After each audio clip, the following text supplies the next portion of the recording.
Naisumiti na ng fact-finding committee ng AFP kina Defense Secretary Voltaire Gasmin, AFP Chief of Staff General Gregorio Catapang at Pangulo Aquino ang kanilang kabuoang ulat ukol sa Mamasapano incident.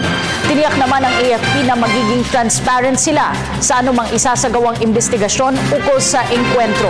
Ang ulat mula kay Waywaya Macalma. Walang ginagawang opensiba ang militar sa Mindanao ayon sa AFP. Ito'y higit isang linggo matapos ang insidente sa Mamasapano, Maguindanao.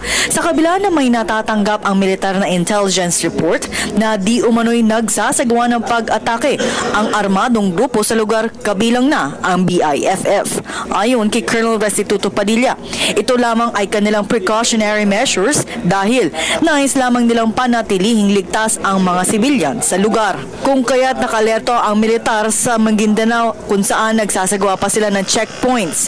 Ito upang maging normal na ang buhay ng mga residente matapos ang madugong insidente. The alert levels in Maguindanao specifically went up because of the tensions that were building up. Now, up to now, the alert level has not gone down because there's still a high degree of tension.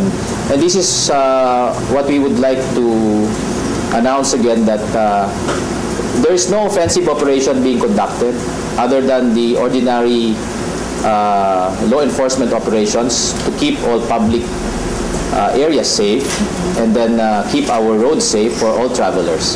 So what is in the interest of our uniformed services and our policemen in the area is to keep the public safe in those areas and not to add to the tension. So if there are any other things, so kung meron man pong na ilalathala na kaganapan dyan na kapag dadagdag sa tensyon, sana po ay pwede nating ipaabot sa mga grupong yon na hindi po sila dinatarget at ang pinangangalagaan lang po natin sa kasalukuyan ay magkaroon ng katahimikan sa lugar at bumalik sa normal. Handa rin umano ang AFP na humarap sa anumang investigating body at magbigay ng kanilang nakalap na impormasyon ukol sa insidente. Kanilang iginiit na hindi nila iniwan ang PNP SAF nang sila ay nanghingi ng dagdag na reinforcement sa kanila. Gayunman, handang makipagkoordina ang AFP sa PNP Board of Inquiry at nangakong sila ay magiging transparent sa anumang investigasyon.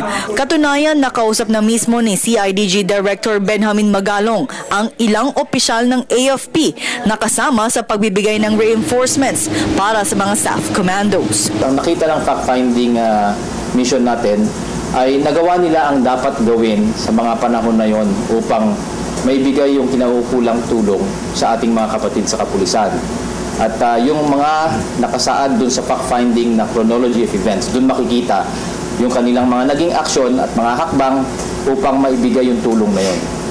The chronology of events will actually speak for itself because it provides a detailed account of the communications that transpired between the leadership of the 6th Infantry Division and the leadership of the SAF who were engaged in the area. Samantala, umabot na sa 4 na sibilyan ang nasawi na dadamay lamang sa engkwentro ng PNP SAF at ng MILF at BIFF na nangyari sa barangay Tukan Nalipaw, Mamasapano, Maguindanao. Ayon sa huling tala ng OCD-ARMM, may 4 pa na sibilyan ang nasugatan sa insidente. Gayunman, nagpaabot naman na ng tulong ang lokal na pamahalaan sa mga kaanak ng biktima. Para sa Telebisyon ng Bayan, ako si Waywaya Macalma.